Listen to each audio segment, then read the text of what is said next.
Hi everyone, thanks for having me. Thanks for sticking around. So I'm coming from a similar sort of place as Phil just now, actually. So I'll do a bit of an introduction in a second, but I'm going to be talking about the experience of running quite a few sessions in training and development around generative AI and awareness at UCL, where I've been for about a year and a half now, and I'm working in that kind of space that whole time. It's an alarming image on the front slide. If anyone's read Harlan Ellison's "I Have No Mouth and I Must Scream," that may sort of give a bit of a spoiler as to some of the attitudes that I've encountered while working in this kind of space.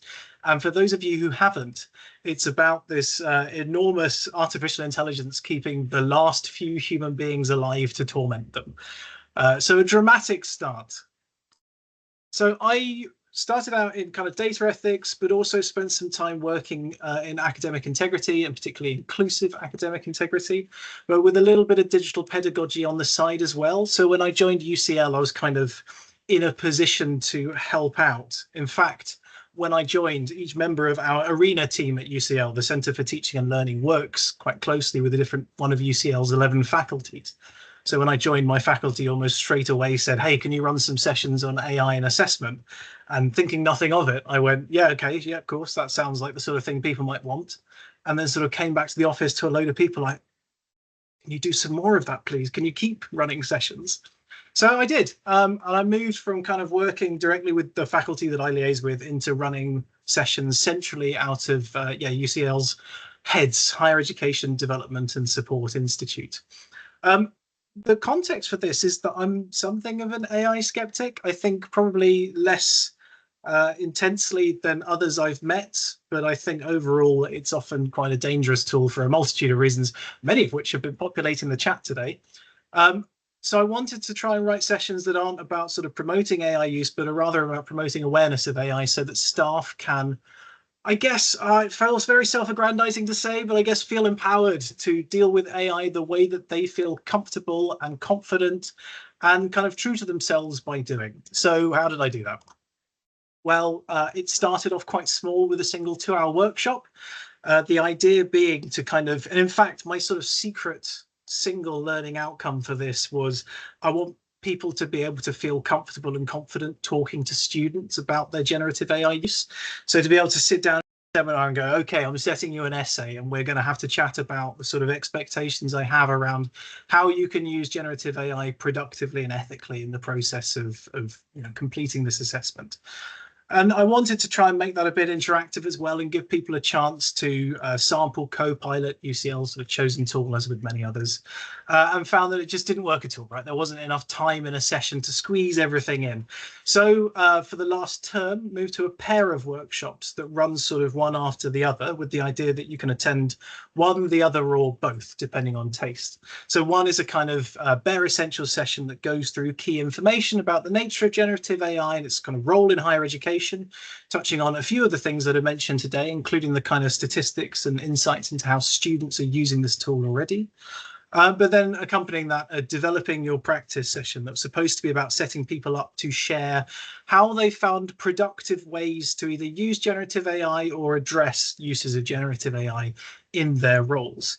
Um, and this was kind of nice. We had about 550 attendees, and that's missing out the last couple of sessions. I know that sounds enormous, but it's important to remember UCL's got, I think, is it 18,000 staff that UCL has? So it's still a bit of a drop in the ocean. The place is like a city, I swear. On top of that, I've also been doing, and I think that these have in many places been much more kind of meaningful feeling, at least, bespoke sessions for departments and teams. So usually people will come in and give a shout and go, "Can you come and talk a bit about this specific area of generative AI?" And that's been really, really good fun. The last one I did was yesterday, in fact, for the Institute of Child Health at Great Ormond Street. So there's some really nice teams, and there's been a range of different attitudes in those teams. But we've come to the end of kind of the 24-25 term. So I've been thinking about what to do differently next year and have come up with some lessons which I'm happy to share. And I'm intrigued to see if you think that these are the lessons that you would take away from these situations as well. Hmm. The first one is that it's been impossible to find any sort of consistency whatsoever when it comes to these sessions. And this was kind of weirdly alarming for a while, and now I've grown accustomed to it. People will show up. So it doesn't really matter what the session is about. People will show up even if it's not for their role, their context, or even for a subject that they're interested in. So I did these sessions that were initially focused on teaching and learning, and I found that research and professional services staff were coming anyway, just because there was a bit of a paucity of other resources, or at least paucity of those kinds of live sessions that were running. And then I mentioned I was holding these workshops for practice sharing. So one of the sort of sign up things for that workshop said, this is for people who've been experimenting, who are aware of the basics, who are interested in sharing what they've done with other people, and found that nevertheless, about a third of people attending consistently had never touched stuff in their lives and didn't understand anything about generative AI. Again, it's just because it was what was there for them to go to. And when people actually get there, there's very different sets of priorities across everyone, no matter what the subject is supposed to be. And this, I think, is one of the biggest challenges of working in generative AI training and literacy more generally, is that it's very difficult to feel like you're doing people justice if you don't manage to squeeze absolutely everything in. Right? If you want to run a session that talks about kind of assessment, then people will get upset because it doesn't talk about sustainability, even if you've only got 10 minutes to talk about assessment. Conversely, if you run a session on sustainability, then people will often go, okay, well, I don't want to know about this. I want to know how I can use it. I want to know what tools I should use. So it's often very difficult to please all the people all the time. I'm sure no one's ever had that thought before in their lives or written a song about it. There is, on top of all of this, still an enormous variance in the kind of knowledge and general comfort around generative AI. I still run sessions to this day where I'll say like, okay, generative AI has a propensity to hallucinate. Is everyone aware of that term? And there will be kind of 2 or 3 people who've never heard the term hallucination before in their lives. There's a lot of myth busting that still has to take place, like the idea that AI detection works, or like the idea that kind of hallucinations can be programmed out of generative AI or even measured particularly accurately. Conversely, this is often quite nice because there's always someone in every session that I run who knows something more than I do about something somewhere. So it's been really nice to kind of bring people into the sessions and get them to share the stuff that they kind of are aware of. And this is particularly true when it comes to those disciplinary sessions I mentioned, going out into departments to talk to them, right? When you talk to computer scientists, they know a whole lot about some stuff that I'd never heard of. So the lesson I'm trying to kind of take away from that is to have shorter and more frequent sessions, which are more focused on individual topics. This is partly influenced. I don't know if anyone here made it to the GISC Digital Transformation event that was run out of Queen's University Belfast a few months ago. Really, really good sessions there. It was great kind of talking to the QUB team. And I was really inspired by their building blocks program, where they've broken down into bite-sized chunks. In fact, they've put all their building blocks programs online. So when Phil sends the slides around, you'll be able to click on them and check them out if you haven't already. The next lesson that has been kind of steering me a bit, and I think has been really crystallized in the Talk is Cheap paper that I'm sure most people here have read. If you haven't, it's an absolutely terrific paper. It's Corbin, I think Dawson and Liu, written out of mostly Deakin University in Australia, but some of them work at Sydney or at TEXA, the big Australian quality agency. And they write about basically researchers, institutions want clear prescriptive accounts. Anytime you say to someone, I work on GenAI and assessment, they go, oh, can you show me examples of assessments which are AI proof, that are AI resilient, that incorporate AI? And you can kind of go, well, yeah, maybe I can show you 1 or 2, but there's that old sort of, give a department an AI resilient assessment and they'll have AI resilient assessment for a day. Teach a department to understand what it is about assessments, what it is about AI that interacts with assessment in this way, then they can continue going even when the technology changes in front of us. And honestly, I see a lot of kind of promotion of trying to write assessments that AI can't do, which just sounds like the most sort of miserable Sisyphean existence to me of all time, of every 2 weeks sort of logging on, checking all the different capabilities of AI, and then trying to write your assessments around it. So Corbyn et al. Kind of go, what we need is not a top-down sort of prescriptive assessment plan. We shouldn't be looking to tell people exactly what to do and how to do it. Rather, we need to be giving conceptual toolkits. We need to be building ways for people to put into their own context. And people hate this, right? They loathe this. I've had sessions where people kind of go, okay, well, what we want you to do is tell us a way to make our assessments AI proof that doesn't take too much work. And I have to come along and go kind of, well, that's can't really do that, I'm afraid. And in fact, when they're, I talk to some people in STEM, my own background is the humanities, and they were kind of going, well, what can we do to make lab work AI proof? And I have to go, well, I don't know. I just don't know, I'm afraid. So there's a real disconnect sometimes between the kind of third spaces in universities and different disciplines or professional services team where specific things have to be borne in mind or are important.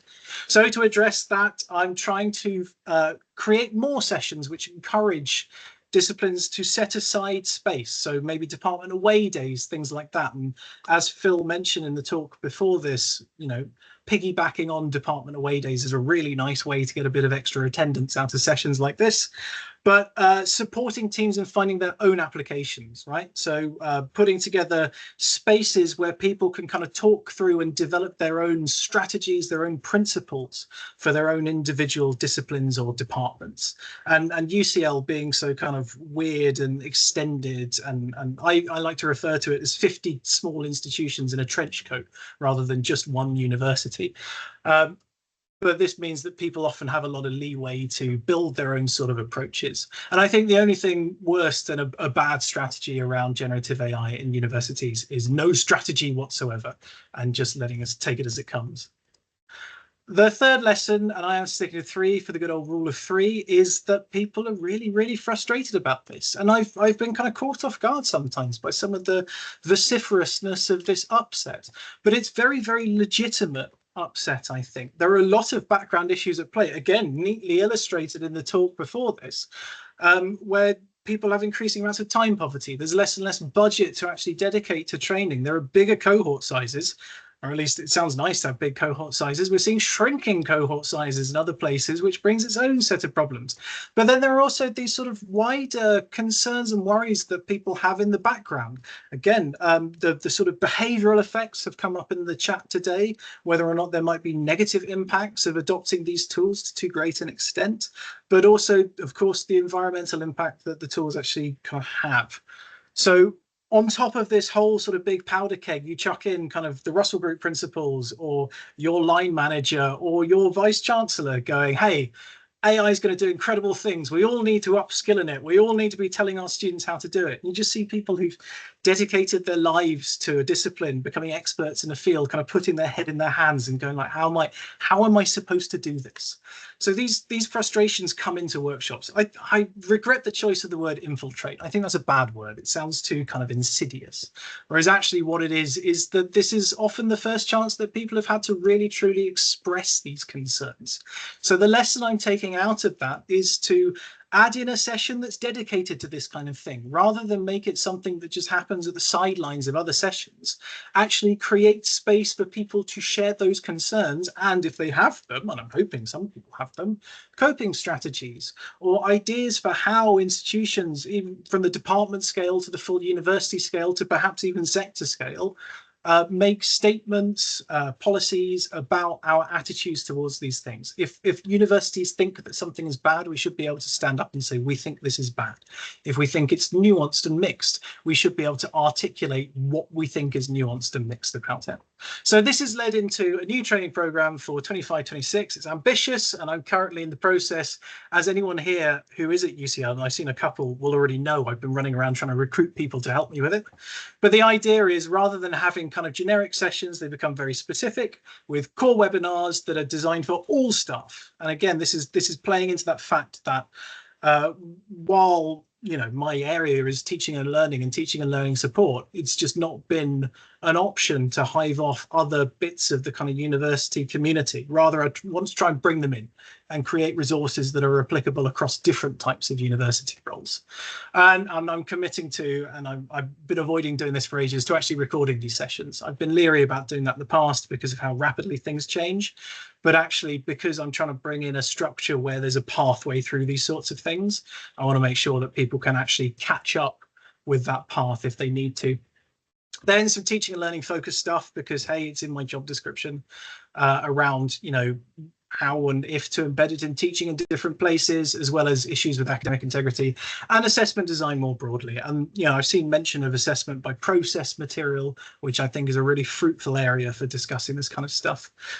Workshops, these are, I've split the sort of general workshop into absolute beginner level and then a more advanced kind of, I work with this already, I'm interested in seeing what else I can do with it that's productive, but then also a session specifically for education leads. So anyone from program lead upwards, basically, who are worried about the impact, the role, or feel no confidence in the use of GenAI on their programs. Some special sessions, a boot camp, so there's just basically a one-day version of all the core webinars. For people who want a one and done. The bespoke sessions I've mentioned, going into departments and talking to people about this kind of thing. And again, if you work in a similar role to mine and haven't been doing that, it's a lot of work, but it is extremely rewarding.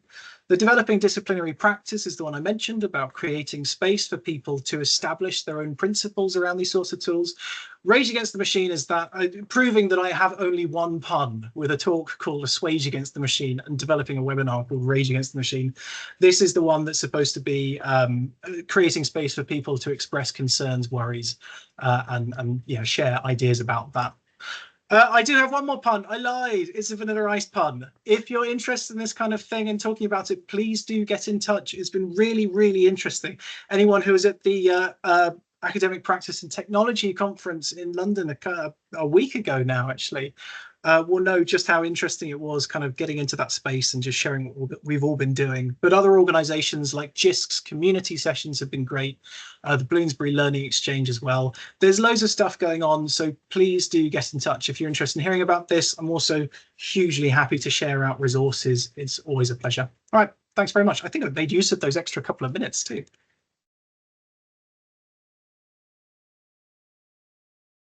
Oh, you're muted, Phil. I'm never the one who gets to say that. I'm always the one who has it said at There me. you go. Hopefully I've made your day. I can always be guaranteed to do that at least once during a session. So yes, you were spot on. Thank you so much. There's been lots of love for you in the chat, which has been really nice to see. Lots of people really kind of resonating with your points. We have had one question come in, and I wonder if you can kind of try and answer this one in about 30 seconds or not. The challenge has been set. Jamie, thinking back to Phil Martin's talk, how do online assessments compare with in-person? Speed rather than quality, to quote Martin from earlier. Very, very badly. I think there are no secure online assessments left of any kind. In fact, Danny Liu demonstrated in an earlier version of this webinar series that even sort of online interactive oral assessment is no longer secure. I like two-lane approaches. What I don't like, two-lane, for anyone who doesn't know, divide assessments between secure in person and everything else. And if it's in everything else, trying to police AI use is a losing battle. I like that, but I think that everything else is too big an area to leave alone. And I think assessment of process has really important roles here to make non-online assessment online assessment as well, non-in-person assessment meaningful, even if it can't be kind of academic misconduct completely secure. You've nailed it. Thank you so much. That was brilliant. And for those of you that haven't seen that, we'll drop a link to Danny Lee's recording where he talks about the approach which the University of Sydney are taking going forward, because it's a very informative video that Danny did for us recently. So thank you, Jamie. It was brilliant. Thank you.